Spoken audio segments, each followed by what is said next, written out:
आजादी का अमृत महोत्सव। शिवजी की अनन्य भक्त अहिल्याबाई होलकर राजमाता से कैसे बनी लोकमाता, यहाँ जाने। माँ अहिल्या परम शिव भक्त थीं तथा राजाज्ञाओं पर श्री शंकर आज्ञा लिखा रहता था। लेकिन यह उनकी अंधभक्ति नहीं थी और जैसा कि प्रख्यात चिंतक काशीनाथ त्रिवेदी कहते हैं कि उनका मत था कि सत्ता मेरी नहीं, संपत्ति भी मेरी नहीं, जो कुछ है भगवान का। कानपुर, नर्मदा प्रसाद उपाध्याय, लोकमाता देवी अहिल्याबाई होलकर केवल स्वप्न दृष्टा ही नहीं, बल्कि संकल्प सृष्टा थीं। उन्होंने जो भी संकल्प लिए उन्हें पूरा किया। शिवजी की अनन्य भक्त देवी अहिल्या न केवल कुशल शासक थी, बल्कि उनकी सैन्य प्रतिभा भी अतुलनीय थी। हमारा इतिहास ऐसी दो महान घटनाओं का साक्षी है जब पत्थर प्राणवान हो उठे थे। एक तो तब जब भगवान राम के संस्पर्श से पाषाणी अहिल्या जीवंत हुई, और दूसरी तब जब दास्ता के शाप से अभिशप्त पाषाण हुए लोक ने दैवीय संवेदना के स्पर्श से उस पवित्र वत्सलता को जन्म दिया जिसे पीढ़ियां लोकमाता अहिल्या के नाम से संबोधित करती आई हैं। अहिल्या माँ साब जगत के मातृत्व की पर्याय हैं। वे राजमाता नहीं, लोकमाता हैं। उनका जन्म महाराष्ट्र के चांदी में वर्ष 1725 में व निधन महेश्वर में वर्ष 1795 में हुआ।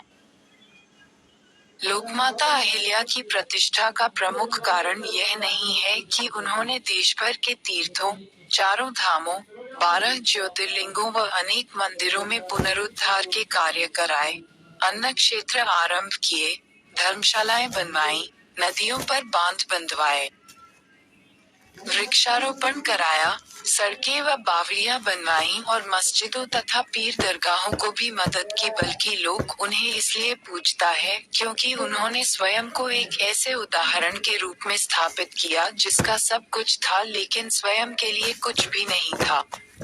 जो कुछ भी था वह लोक के लिए था। उन्होंने अपनी निजता को समग्रता के लिए न्यौछावर कर उनका अवदान ये तथ्य रेखांकित करता है कि एक सूत्रबद्धता क्या होती है और साधन भले सीमित हों लेकिन यदि साध्य पवित्र हो तो स्वाभिमान के साथ अपनी स्वतंत्रता को कैसे बरकरार रखते हुए विकास के पथ पर आगे बढ़ा जा सकता है। यदि उनके कृतित्व को देखें तो पाएंगे कि उसके पक्ष हैं। पहला पक्ष तो उनकी धार्मिक और न्यायिक वृत्ति का दिया था। उनके निजस्व की धारा समग्रता के सागर में विलीन हो गई थी और इसी कारण वे सरिता नहीं रही, समुद्र हो गईं। संसार में सरिताएं तो बहुतेरी हैं लेकिन समुद्र गिने चुने। उन्होंने महेश्वर जैसे छोटे से गांव को अपनी राजधानी बनाकर वहां से पूरे 30 वर्षों तक धार्मिक और न्यायिक रीति नीति से न केवल पूरे मालवा पर शासन किया अपितु बद्रिकाश्रम से रामेश्वर और द्वारिका से भुवनेश्वर तक मंदिरों का पुनर्निर्माण कराया। उन्होंने जहां एक ओर गया में विशाल विष्णुपद मंदिर का निर्माण कराया, वहीं दूसरी ओर काशी में नर्मदा के शिवलिंग नर्मदेश्वर की विश्वनाथ के रूप में स्थापना की।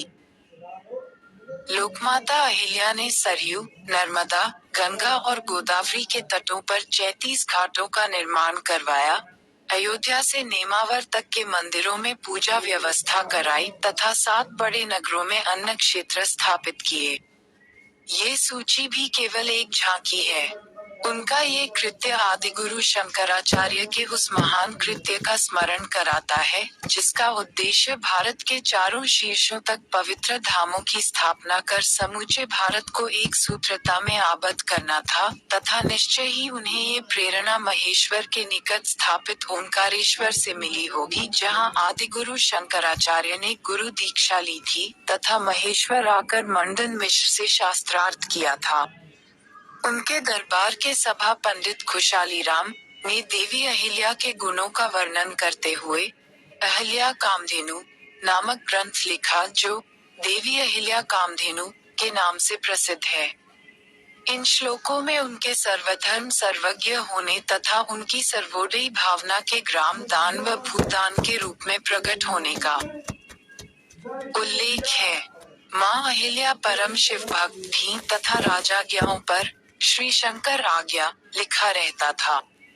लेकिन यह उनकी अंधभक्ति नहीं थी, और जैसा कि प्रख्यात चिंतक काशीनाथ त्रिवेदी कहते हैं कि उनका मत था कि सत्ता मेरी नहीं, संपत्ति भी मेरी नहीं, जो कुछ है भगवान का है और उसके प्रतिनिधि स्वरूप समाज का है। इस प्रकार उन्होंने समाज को भगवान का प्रतिनिधि माना और उसी को अपनी समूची संपदा सौंप दी। वे अपने समय में ही इतनी श्रद्धास्पद बनी कि समाज ने उन्हें अवतार मान लिया। 8 मार्च 1787 के बंगाल गजट ने ये लिखा कि देवी अहिल्या की मूर्ति भी सर्वसामान्य द्वारा देवी रूप से प्रतिष्ठित व पूजित की जाएगी। देवी अहिल्या का दूसरा पक्ष उनके सुशासन और दूरदर्शिता का है। कुछ इतिहासकारों का मत है कि उनके धार्मिक कृत्यों के कारण सुशासन पर विपरीत प्रभाव पड़ा, लेकिन स्वयं अभिलेख ही इसका खंडन करते हैं। देवी अहिल्या के पास खासगी व सरंजामी नामक 2 कोष थे। इसमें खासगी उनका निजी कोष था, जो उन्हें उनके ससुर से विरासत में मिला था। इस कोष में 16 करोड़ रुपए उस समय उन्हें मिले थे। साथ ही नियमित आय भी इस ट्रस्ट के अंतर्गत आने वाले गांवों से प्राप्त होती थी, जबकि सरंजामी कोष से प्रशासन व सेना का खर्च चलता था। उन्होंने अपने निजी कोष के समस्त धन को भी सार्वजनिक हित में ही लगा दिया। महेश्वर दरबार ची बातमी पत्रे की पत्र संख्या 251 के पत्र में उन्होंने लिखा कि मैं जो अन्न ग्रहण कर रही हूँ वह भी उस धन का नहीं है। सरंजामी दौलत में 1 कौड़ी भी मेरी तरफ जमा निकले तो मैं 1 की 5 कौड़ी दूंगी। उनका जीवन लोक न्याय को समर्पित जीवन था, तथा वे इतनी न्यायप्रिय थीं कि उन्होंने इकलौते पुत्र को भी मृत्यु दंड देने संबंधी निर्णय लेने में एक क्षण का भी विलंब नहीं किया। माता अहिल्या को उनके श्वशुर मल्हाराव होलकर ने सैन्य प्रशिक्षण भी दिया था। इसी का परिणाम था कि उन्होंने वर्ष 1771 में रामपुरा में चंद्रवतों के विरुद्ध युद्ध का संचालन कर उन्हें परास्त किया। उनकी सैन्य प्रतिभा के अनेक प्रमाण अभिलेखों में उपलब्ध हैं। उनकी सफल कूटनीति का साक्ष्य ये है कि विशाल सैन्य बल से सज्ज आक्रमण की नीयत से आए राघोबा को उन्होंने अकेले पालकी में बैठकर उनसे मिलने आने के लिए उसे विवश कर दिया। डाकुओं और भीलों को उन्होंने समाज की मुख्य धारा में लाने का यत्न किया तथा समाज के उपेक्षित लोगों की सेवा को उन्होंने ईश्वर की सेवा माना। उनकी व्यावसायिक दूरदृष्टि का उदाहरण महेश्वर का वह वस्त्रोद्योग है, जहां आज भी सैकड़ों बुनकरों को आजीविका मिलती है, तथा यहाँ की साड़ियाँ विश्व प्रसिद्ध हैं। वे अद्भुत दृष्टि संपन्न विदुषी थीं। शास्त्र और व्याकरण से लेकर वैदिक और पूजा कर्म तक में पारंगत 20 पंडितों को उन्होंने आमंत्रित किया तथा हस्तलिखित ग्रंथ तैयार करवाए। उन्होंने पर्दा नहीं किया तथा स्त्रियों के अधिकार के लिए कानून में बदलाव किए, जिसके कारण विधवाओं को पति की संपत्ति पर तथा पुत्र को गोद लेने का अधिकार मिला। अहिल्या देवी ने डाक व्यवस्था आरंभ की तथा सन 1783 में पद्मसी निंसी नामक कंपनी को महेश्वर से पुणे तक डाक ले जाने का कार्य सौंपा। उन्होंने अंग्रेजों की कुटिल चालों की तुलना रीछ की चालों से की, जो अपने शत्रु पर सीधा वार नहीं करता अपितु उसे आलिंगन में लेकर मार डालता है। इसलिए वे कहती थीं कि उसके सिर पर प्रहार करना चाहिए। अंग्रेजों के विरुद्ध उन्होंने सभी की एकता का आह्वान किया तथा उनके प्रवेश को रोकने के लिए घाटों को बंद करने का भी आह्वान किया। माता अहिल्या की भूरी भूरी प्रशंसा देश और विदेश के विद्वानों, इतिहासकारों तथा राजनीतिज्ञों ने की है। श्रीमती एनी बेसेंट ने लिखा कि उनकी दृष्टि में हिंदू और मुस्लिम समान थे। नेहरू ने उनकी संत शासिका के रूप में प्रशस्ति की। प्रख्यात इतिहासकार सर यदुनाथ सरकार ने उन्हें प्रथम श्रेणी की राजनीतिज्ञ माना। जॉन माल्कम ने उन्हें देवी कहा। जॉन कीस ने उन्हें दार्शनिक महारानी की उपाधि दी तथा जॉन बेली ने सन 1849 में उन पर एक सुंदर कविता लिखी। हाल ही में इंदौर की यशस्वी सांसद तथा पूर्व लोकसभा अध्यक्ष श्रीमती सुमित्रा महाजन ने मातोश्री नामक नाटक लिखा जो देवी अहिल्या के गुणों का प्रतिबिंब है, तथा इसमें उनके जीवन की 15 प्रमुख घटनाओं को वर्णित किया गया है। लोकमाता अहिल्या के व्यक्तित्व और कृतित्व के संबंध में बहुत लिखा गया है। वह क्षितिज की तरह है जिसे मापने के पैमाने अभी तक नहीं बने। हम उन स्वप्न दृष्टाओं का सम्मान करते हैं जिन्होंने बंद आंखों से जो सपने देखे उन्हें साकार कर खुली आंखों से देखा। लेकिन माता अहिल्या स्वप्न दृष्टा नहीं थी, वे संकल्प सृष्टा थी। उन्होंने जो संकल्प लिया उसे अपने कर्म से पूर्ण कर दिया।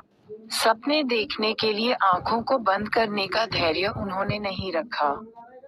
हम जय, पराजय और उनके इतिहास में दर्ज करने को लेकर चिंतित रहते हैं कि इतिहास कहीं हमारी पराजय को अपने पन्नों में न लिख ले, लेकिन मां अहिल्या जैसे बिरले व्यक्तित्व इतिहास में गिने चुने हैं जिन्होंने अपने कर्म से केवल जय ही अर्जित की और इतिहास की इसलिए चिंता नहीं की क्योंकि उन्होंने स्वयं को अपने इतिहास के रूप में प्रतिष्ठित कर लिया।